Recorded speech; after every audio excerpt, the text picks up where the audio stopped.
Para nós, o conflito é consustancial e inevitable á natureza humana.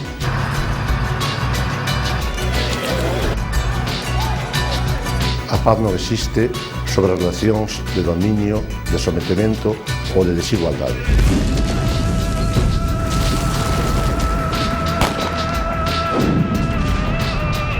Non hai paz sen educación para a paz.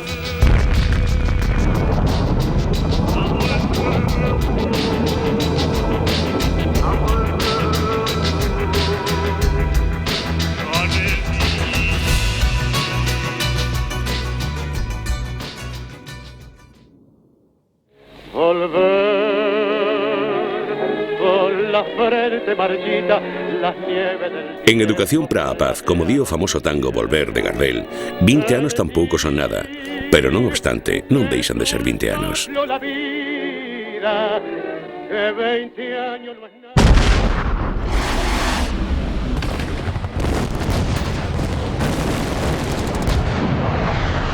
A mediados dos anos 80, concretamente en 1985, o mundo vivía aínda inmerso e condicionado pola chamada Guerra Fría.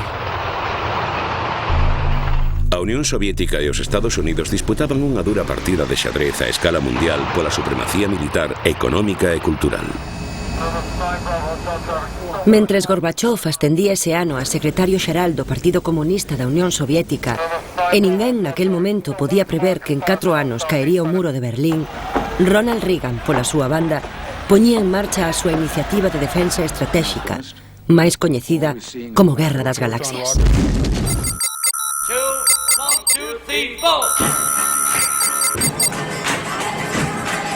Miles de cidadáns en todo o mundo movilizábanse contra os perigos do rearme nuclear e reclamaban con acerto o freo da carreira de armamento e a paz mundial.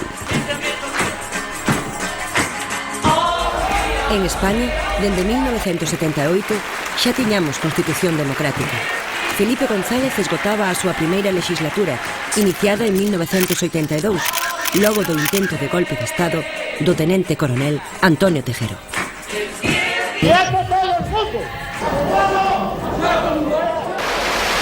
Entrementres, Perico Delgado gañaba a volta a España. Sidney Pollack lograba 7 Oscars por Memorias de África. E os resentidos popularizaban o Fai un sol de carallo.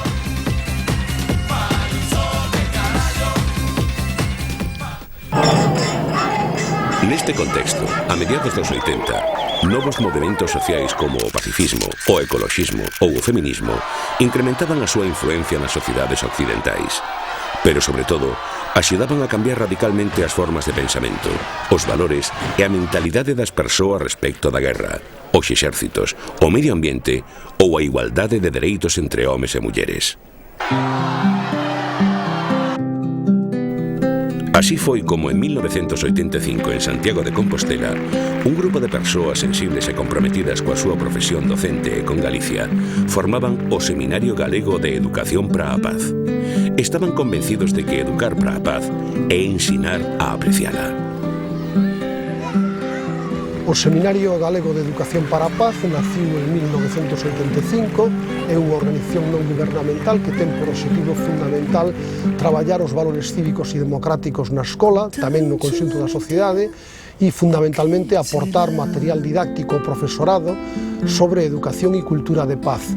Ademais desto, o seminario traballa en proxectos de cooperación ao desenvolvemento, de axuda ao terceiro mundo e realiza cursos de formación do profesorado coa idea fundamental de facer realidade na vida e na sociedade a educación para a paz e a cultura da paz. Hoxe, 20 anos despois, os que fundaron o seminario seguen a formar parte da xunta directiva, con menos pelo, con máis canas, pero coa mesma ilusión.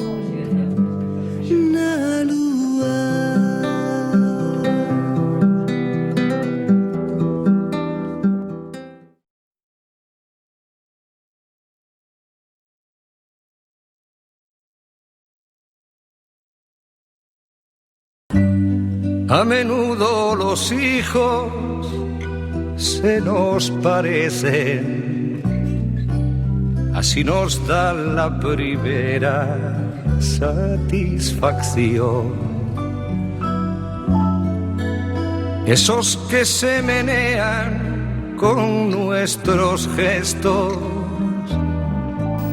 echan representa unha paloma branca e ás veces ten unha rama con moitas follas. Consiste en que sexamos que non discriminemos os demais. É moi difícil decir a paz sen o que é a guerra. Claro, porque para nós a paz é o bon e a guerra é o malo, pero que si decimos que a guerra é mala e non sabemos o que é a paz, non sabemos se a guerra está sendo boa. Porque temos que saber os dous casos. Porque, ao ser o contrario, pois tens que saber que é a guerra para saber que é a paz. Educar para a paz non é tarefa fácil. Transmitir aos alumnos o valor do respeto por un mesmo, polo outro, polo diferente, require, a máis de estar convencido, contar con bases teóricas fortes que axuden a fundamentar os razoamentos.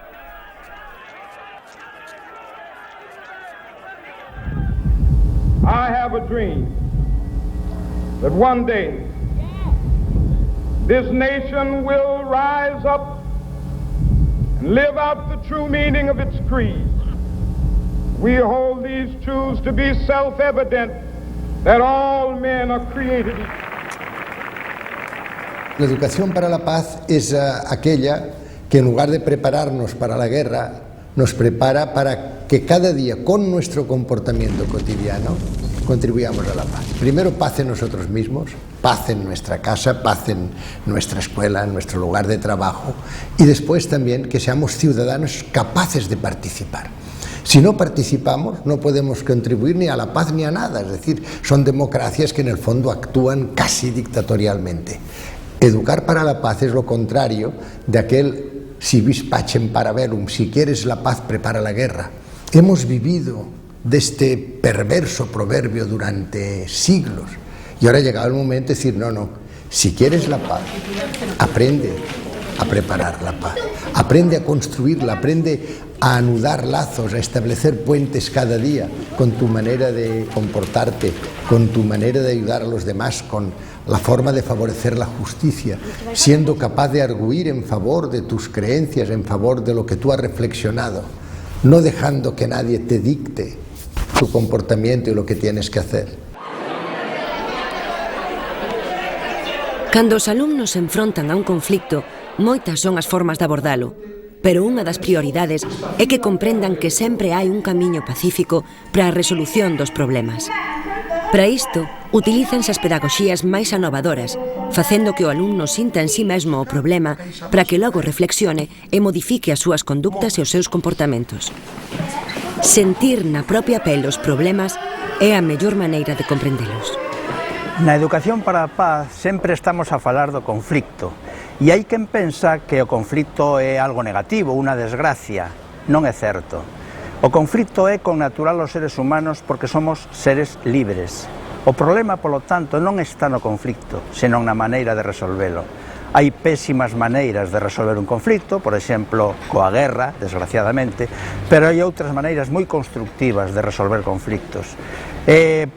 Mesmo ás veces é importante provocar conflictos, por exemplo, negándose a obedecer a unha lei injusta, como fixo Gandhi na India. Pero a busca da paz ten que ser unha loita a nivel mundial, con estrategias conxuntas e obxectivos comuns de todos os países e todas as institucións supranacionais. A ONU, a UNESCO, os programas Cultura de Paz, ou o Manifesto 2000 dos Premios Nobel, así como as reflexións máis recentes dos Centros de Investigación para a Paz, serven de punto de referencia e encontro para as institucións que, como o Seminario, loitan por unha sociedade en armonía.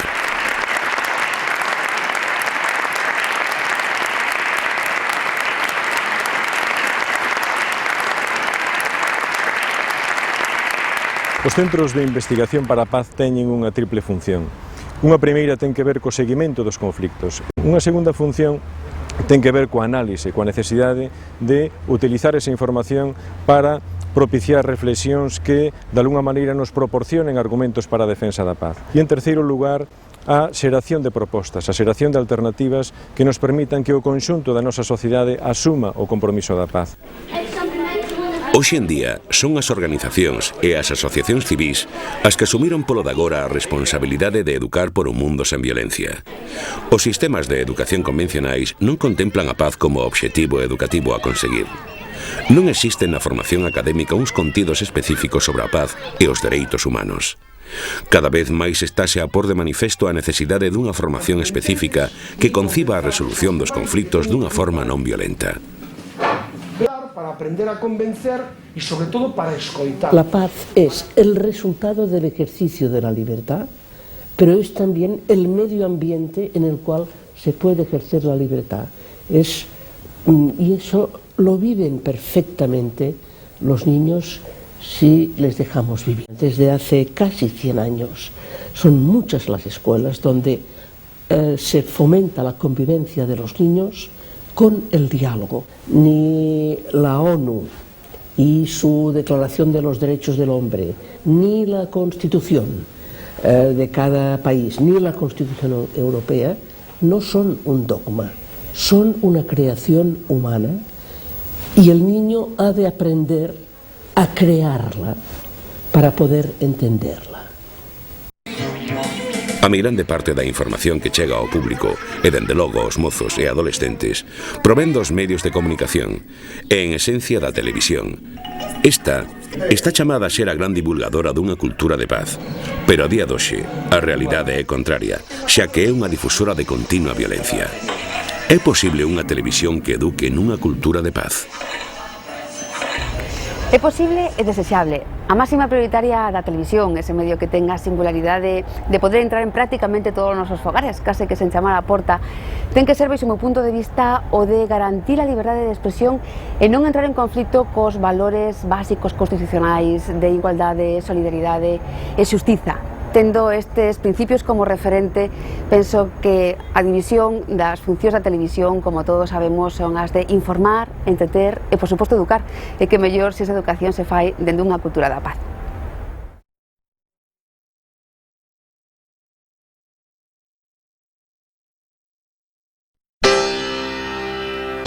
Si pudiera olvidar todo aquello que fui, si pudiera borrar todo lo que yo vi, no dudaría en volver a reír.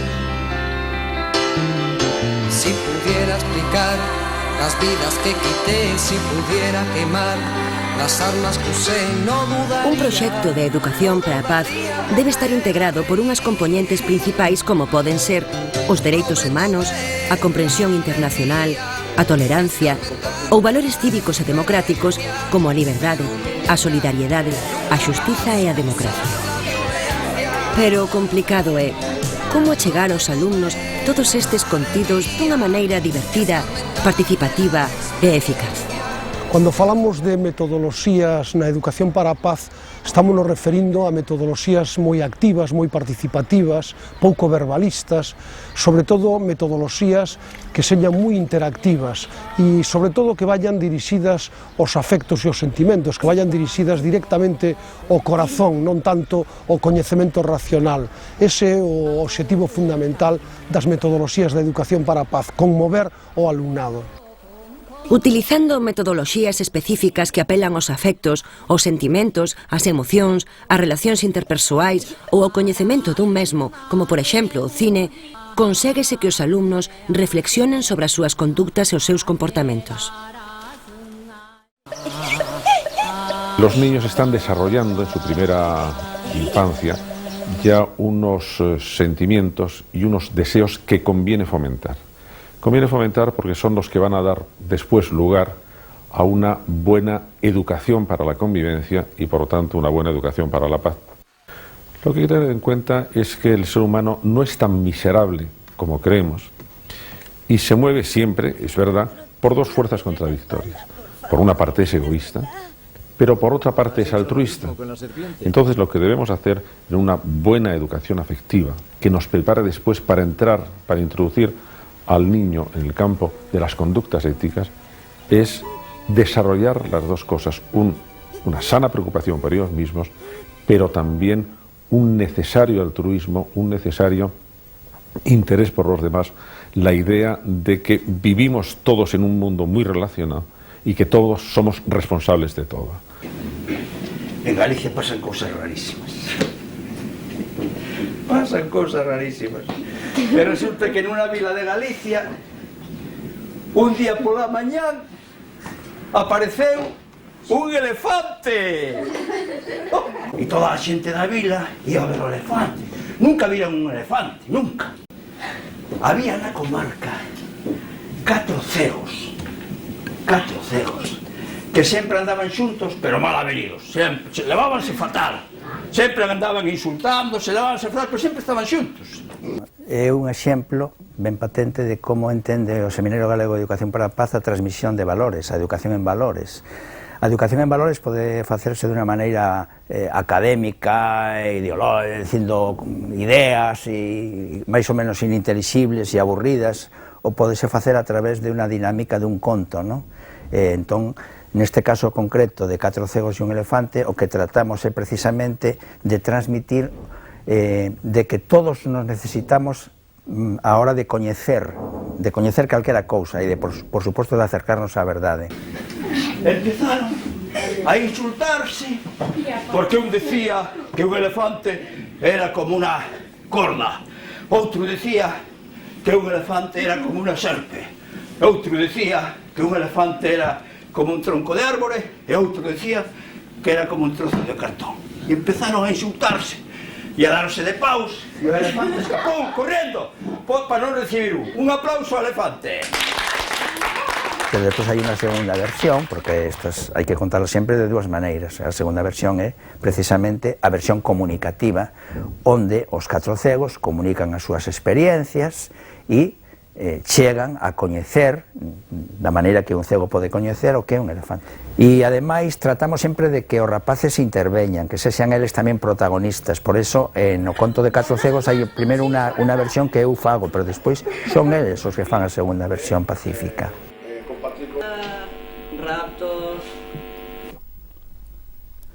Pero todas estas dinámicas requiren de materiais adicionais que sirvan de reforzo aos conceptos impartidos e que recollan e divulguen as actividades e o espírito do seminario.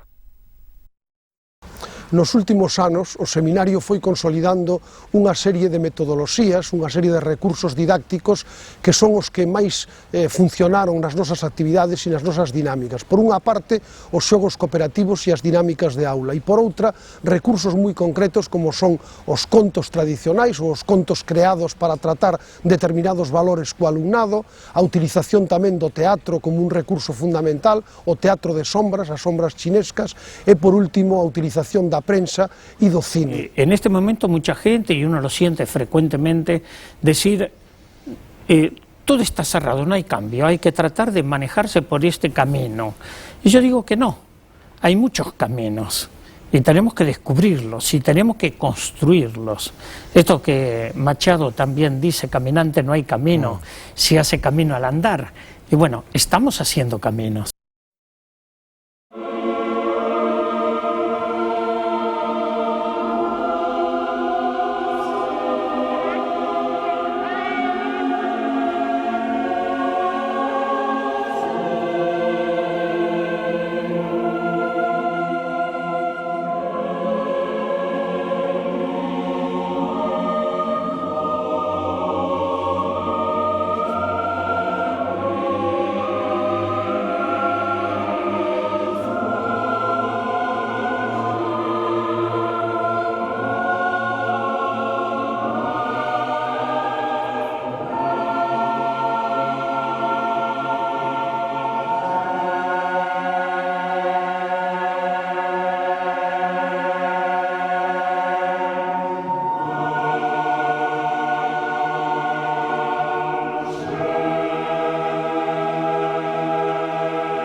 Ao longo do ano, o seminario tamén desenvolve accións públicas nas que pretende trasladar a toda a sociedade a súa actividade e poñer de relevo datas ou persoas que teñen un compromiso pechado coa divulgación da paz. Entre as actividades e iniciativas máis subliñables, podemos destacar a entrega dos premios Portapaz, que galardoan as persoas ou entidades que destacan na defensa dos valores dunha cultura de paz. Ou o Día Escolar pola Paz, que se celebra cada 30 de xaneiro no aniversario da morte de Gandhi.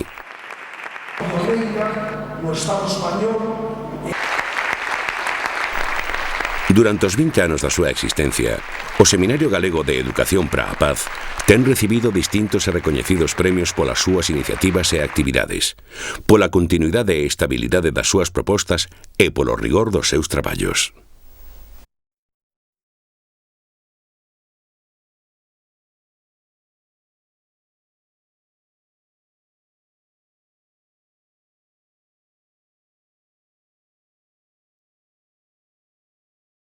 Desde o primeiro momento apostamos justamente pola convivencia e pola cultura da paz, que a cultura da paz non parte de que non existan diferencias, sino da capacidade de resolver pacíficamente as contradicións e as diferencias e os problemas que se plantexan. Y a mí me gustaría que desde nuestros puntos de vista plurales y desde nuestras perspectivas profesionales y de amas de casa, etcétera, pudiéramos aportar o pudiéramos colaborar con una cierta espontaneidad también en la participación de cómo nos gusta crear el futuro para que no haya estas tensiones. Temos que penetrar no mundo da xente nova e temos que ser quen a levarlle ali, a través da educación e tamén a través da literatura, ser quen a levarlle non só un mundo onde as emocións sirvan para humanizar, senón tamén levar o discurso da razón. Se nós, co noso traballo, podemos de alguna maneira, ou polo menos coa nosa presencia, podemos contribuir a que cando menos se reflexione en torno a estes problemas.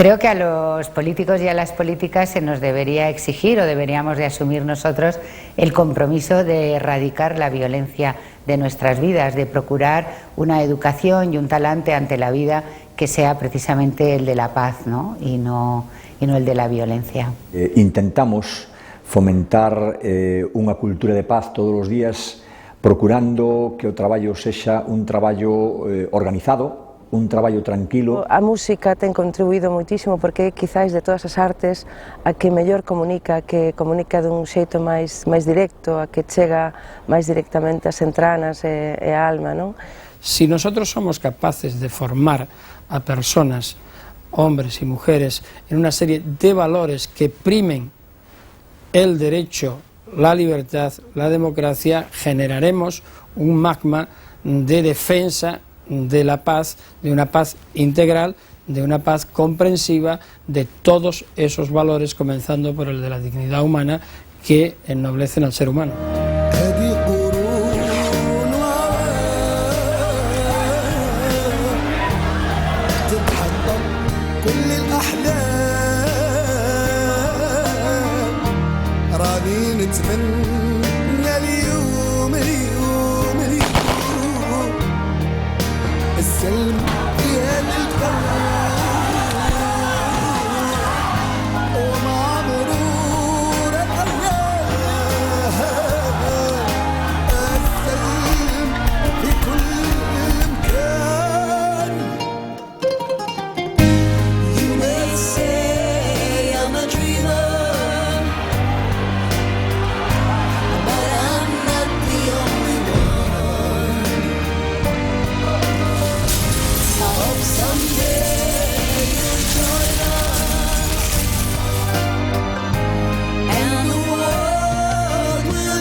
Hoxe, como sempre, a educación para a cidadanía, a educación intercultural, a educación para a igualdade entre homes e mulleres, para a resolución pacífica de conflictos, en definitiva, a educación para a paz, segue a ser imprescindible.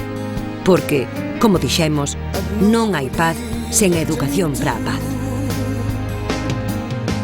He conocido muchos centros dedicados a los estudios por la paz y puedo decirles que estos 20 años el Seminario Galego se ha convertido en un punto de referencia no solo a escala española y europea, sino internacional. Es decir, que creo sinceramente que han sabido precisar muy bien qué es educación, qué es lo que se persigue al educar para la paz, qué valores deben darse, qué esperanza, qué autoestima debe darse a cada alumno.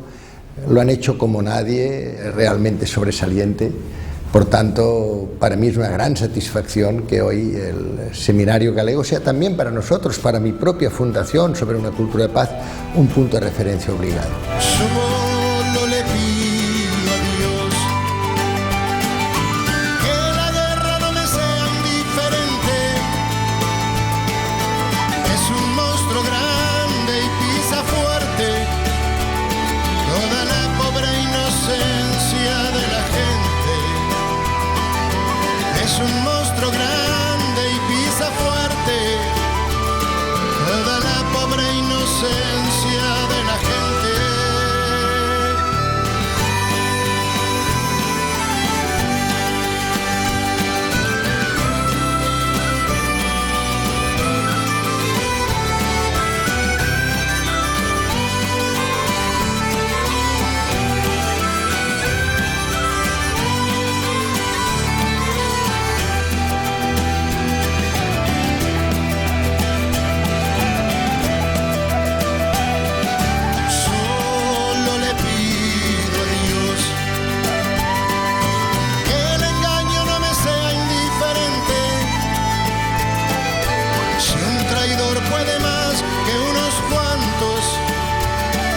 Esos cuantos no lo olviden fácilmente.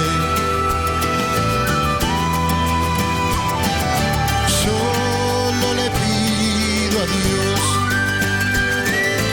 que el futuro no me sea indiferente. Desahuciado está el que